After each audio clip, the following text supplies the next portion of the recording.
بسم اللہ الرحمن الرحیم۔ اس سے تو لڑائی بھی نہیں ہوتی، اس سے تو سارے معاملے ٹھیک ہو جاتے ہیں۔ اللہ کی نماز پڑھو، جیسے چاہو پڑھو، جہاں چاہو پڑھو، جس کے پیچھے چاہو پڑھو، اللہ اللہ خیر صلاح، کوئی جھگڑا ہی نہیں۔ میرے بھائی، جس طرح نماز فرض ہے، اس کا طریقہ بھی فرض ہے۔ طریقے میں اللہ نے ہمیں آزاد نہیں چھوڑا کہ تمہاری مرضی، جس طرح تمہیں اچھا لگے، سینے پر ہاتھ باندھنا اچھا لگے، ناف کے اوپر باندھنا اچھا لگے، تحت سرہ ناف سے تھوڑا نیچے باندھنا اچھا لگے، بالکل چھوڑنا نہ باندھنا اچھا لگے، جیسے چاہو پڑھ لو۔ ایسا نہیں، ایسا نہیں ہے۔ اگر ایسا ہوتا تو اللہ قرآن میں کبھی نہ کہتا لَقَدْ كَانَ لَكُمْ فِي رَسُولِ اللَّهِ أُسْوَةٌ حَسَنَةٌ، کہ تمہارے لیے اگر بہترین مثال، نمونہ، پیمانہ اگر کوئی ہے تو وہ اللہ کا رسول ہے۔ بس یہ نہیں تمہارا مولوی، تمہارے مسلک، تمہارا نام، تمہاری برادری، تمہارا علاقہ، تمہارا قبیلہ، نہیں۔ رسول اللہ کی زندگی تمہارے لیے بہترین نمونہ ہے، بہترین نمونہ۔ آپ حج کرنے جاتے ہیں، ہر سال حج کرتے ہیں، کبھی ان چیزوں پہ غور بھی کیا کرو۔ ہمیں مینا میں کیوں رکنے کو کہا، عرفات میں کیوں رکنے کو کہا، یہ نمازیں اکٹھی کیوں کروا دی ہیں؟ ہم نے کوئی سفر پہ بھی نہیں جانا، کیوں اکٹھی کروا دی؟ مزدلفہ میں مغرب عشاء کیوں اکٹھی کروا دی؟ پھر بیت اللہ جہاں ایک نماز کا ثواب 1,00,000 کے برابر ملتا ہے، بیت اللہ ہم سے کیوں چھڑوا دیا ہے؟ بیت اللہ سے نکال کر مینا بھیج دیا، وہاں پہاڑی پہاڑ ہے، کچھ بھی نہیں۔ عرفات ایک میدان ہے، کچھ بھی نہیں، بیت اللہ سے نکال دیا۔ یعنی تعجب کی بات ہے نا، کبھی سوچا تو کرو نا کہ اللہ نے ایسا کیوں کیا۔ سیدنا فاروق اعظم آتے ہیں بیت اللہ کا طواف کرنے کے لیے، طواف شروع کرتے ہیں حجر اسود سے، بوسے کا موقع ہو تو بوسہ لو، ہاتھ لگا کر ہاتھ کو چومنے کا موقع ہو تو ایسا کر لو، دور سے نہیں تو سلام کر لو۔ حضرت عمر کو موقع ملا، قریب آنے کا، بوسہ دینے کا موقع بھی مل گیا۔ جب بوسہ لینے لگے، بوسہ لیتے لیتے رک گئے، بوسہ نہیں لیا، بوسے کے لیے جھکے، پھر سیدھے کھڑے، کچھ یاد آیا۔ جب سیدھے کھڑے ہوئے تو حجر اسود کو مخاطب کیا، اے حجر اسود، میری نظر میں تو ایک جنت سے آیا ہوا پتھر ہے، بس پتھر سے زیادہ حیثیت میری نظر میں تیری نہیں ہے۔ لا تضر ولا تنفع، نہ تو نفع دے سکتا ہے کسی کو، نہ تو کسی کو نقصان پہنچا سکتا۔ صحابہ کے عقیدے دیکھیے، یہاں تو انگوٹھی بھی پہنے تو یہ پہنو تو یہ ہوتا ہے، یہ پہنو تو یہ ہوتا ہے، یہ پہنو تو مالدار بن جاؤ گے، اور وہ جنت سے آیا ہوا پتھر ہے، اسے کہتے ہیں لا تضر ولا تنفع، نہ تو نقصان دے سکتا ہے، نہ تو فائدہ دے سکتا ہے۔ پھر جب میں نقصان بھی نہیں دے سکتا، فائدہ بھی نہیں دے سکتا، میں صرف ایک پتھر ہوں، تو پھر مجھے چوم کیوں رہا ہے؟ اگر اللہ پتھر کو زبان دے دے تو وہ یہ پوچھے گا نا، میں ایک پتھر ہوں، نفع بھی نہیں دیتا، نقصان بھی نہیں دیتا، تو لاکھوں روپے لگا کے پاکستان سے یہاں مجھے چومنے کیوں آیا ہے؟ کیوں چوم رہا؟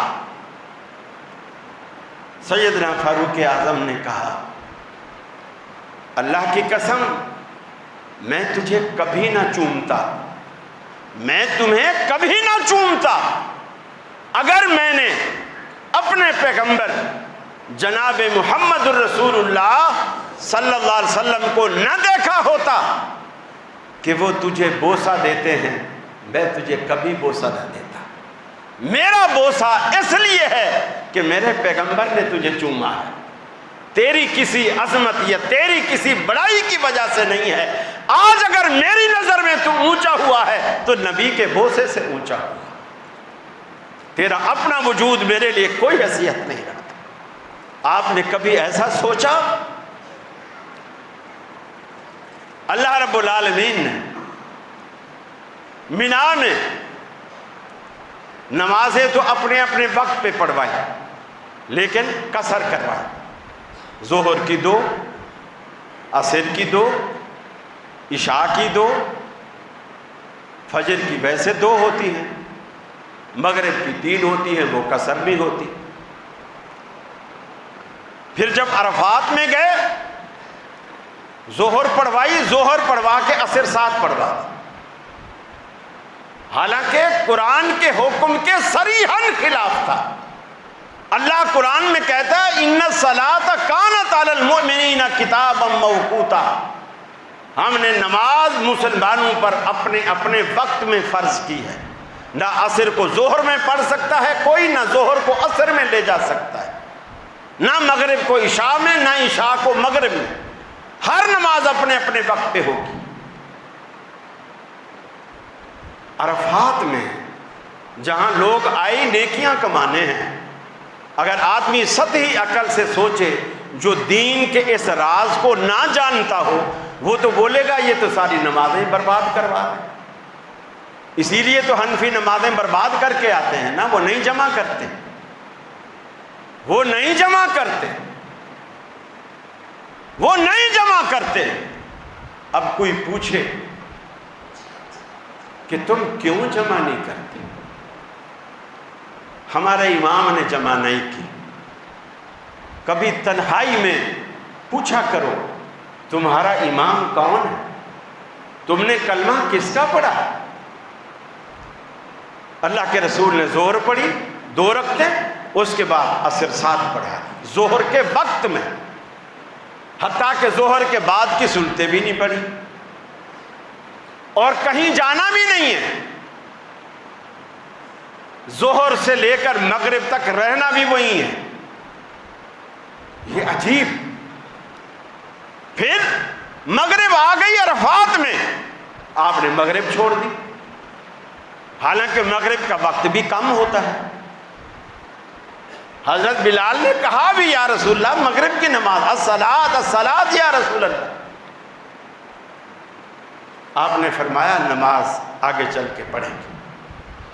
صحابہ سے کہا نماز کی بجائے سامان سواریوں پہ لا دو اور اٹھو، مغرب نہیں پڑھی۔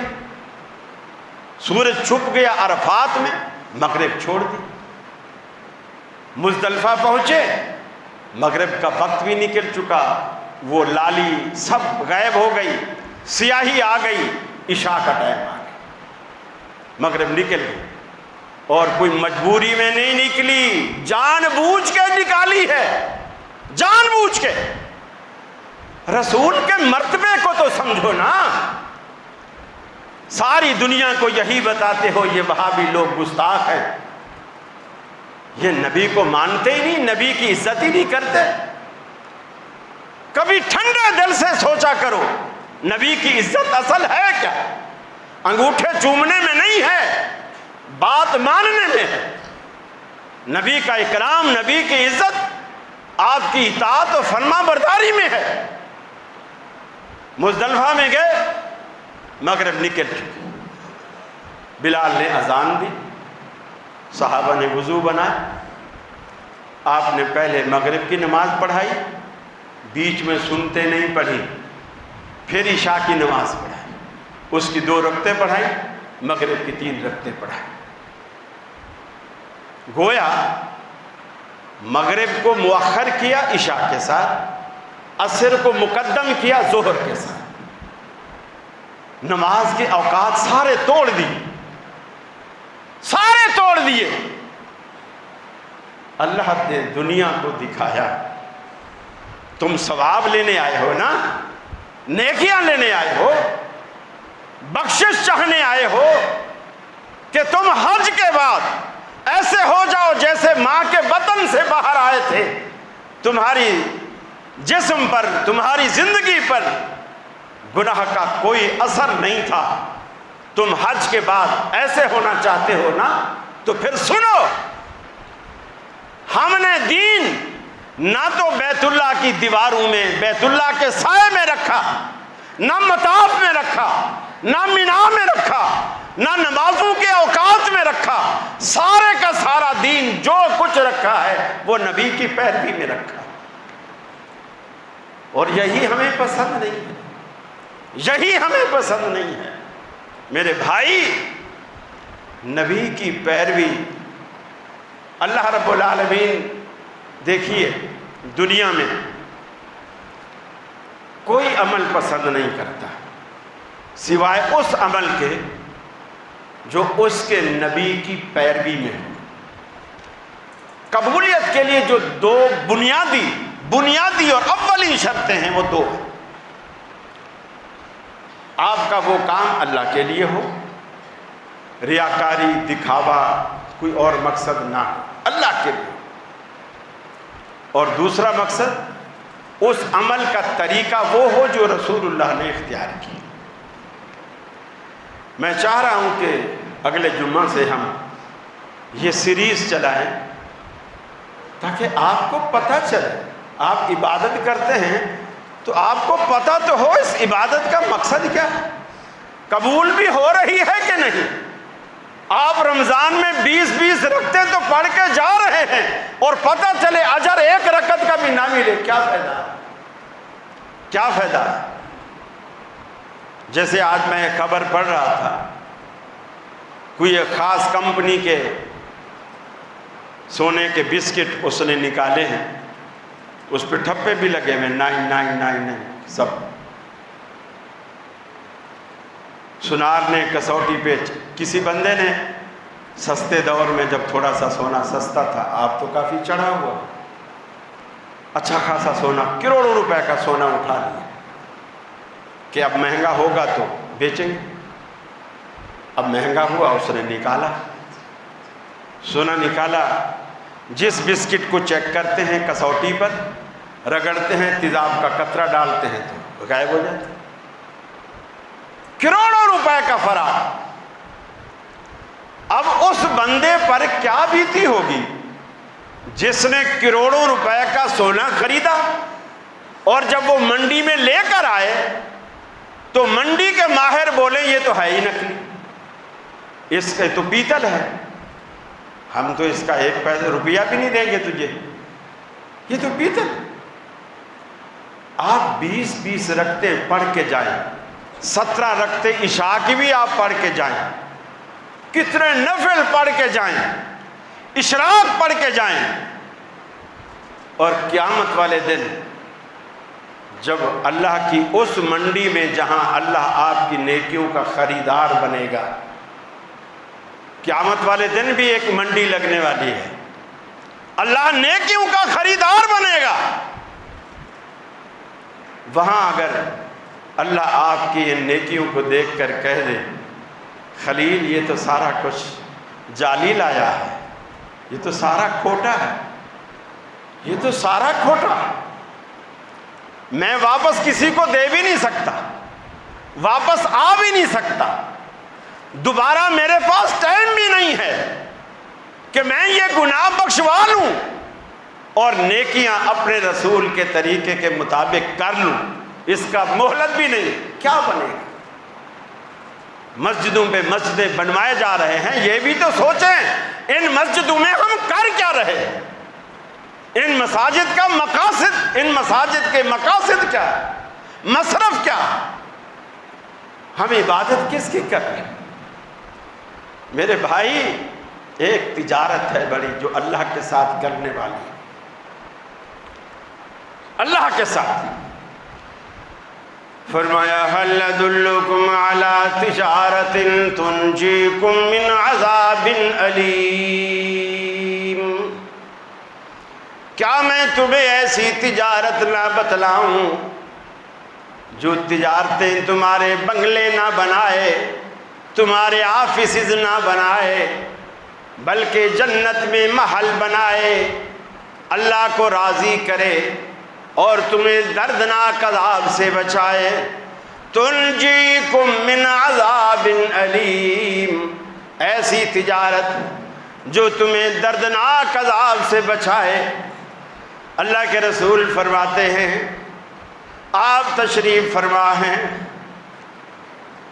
ایک کافر ساسا بن ناجیہ رضی اللہ تعالی عنہ صحابی ہونے کا شرف پاتا ہے، مسلمان ہوتا ہے، ایمان قبول کرتا ہے، کلمہ پڑھتا ہے، کچھ یاد آتا ہے۔ اللہ کے رسول ایک بات، ایک جنگل میں گئے، جنگل میں نے سارا پار کر لیا، جب پار کیا آگے دیکھا تو ایک چراگاہ میں کسی کے اونٹ چر رہے ہیں اور ان میں میرے بھی 2 اونٹ چر رہے ہیں۔ وہاں ایک شخص بیٹھا تھا، وہ اونٹوں والا تھا۔ میں نے اس سے کہا کہ بھائی یہ جو 2 اونٹ ہیں نا وہ یہ میرے ہیں۔ اس نے کہا تیرے ہیں تو لے جا، میں کوئی چرا کر تھوڑی لایا ہوں، یہ تو خود ہی آ کے میرے اونٹوں کے اندر چرنے لگ گئے، تو کہتا ہے تیرے ہیں تو لے جا۔ میں ابھی اونٹ کو لینے لگا تھا کہ برابر میں ایک جھونپڑی سی تھی، اس جھونپڑی میں سے کسی نومولود بچے کے رونے کی آواز آئی، جیسے چھوٹا بچہ پیدا ہوتا ہے اور روتا ہے اس طرح۔ تو اس رکھوالے نے اپنی جھونپڑی کی طرف منہ کر کے آواز دی، کیا ہوا، لڑکا یا لڑکی؟ تو خبر دینے والے نے وہاں سے خبر دی، جو دایا تھی یا جو بھی تھی، اس نے کہا لڑکی۔ اس اونٹ والے نے کہا، جو اونٹ ڈھونڈنے گیا تھا اس بندے سے، کہ تو یہ کیوں پوچھتا ہے؟ اگر لڑکا ہوگا تو تو کیا کرے گا اور لڑکی ہوگی تو کیا کرے گا؟ اس نے کہا لڑکا ہوگا تو مٹھائیاں بانٹوں گا اور میرا سر فخر سے پورے محلے میں برادری میں اونچا ہو جائے گا، اگر لڑکی ہوئی تو بولے لڑکی ہوئی تو پھر میں اسے کچھ دن کا وقفہ کر کے اسے زندہ درگور کر دوں گا۔ تو یہ اونٹ والا جو ڈھونڈنے گیا تھا یہ کہتا یا رسول اللہ، میں نے اسے کہا کہ جو میں اونٹ ڈھونڈنے آیا ہوں جو مجھے مل گئے ہیں، یہ میں اونٹ تم سے نہیں لیتا، اس کے بدلے مجھے یہ بچی دے دے۔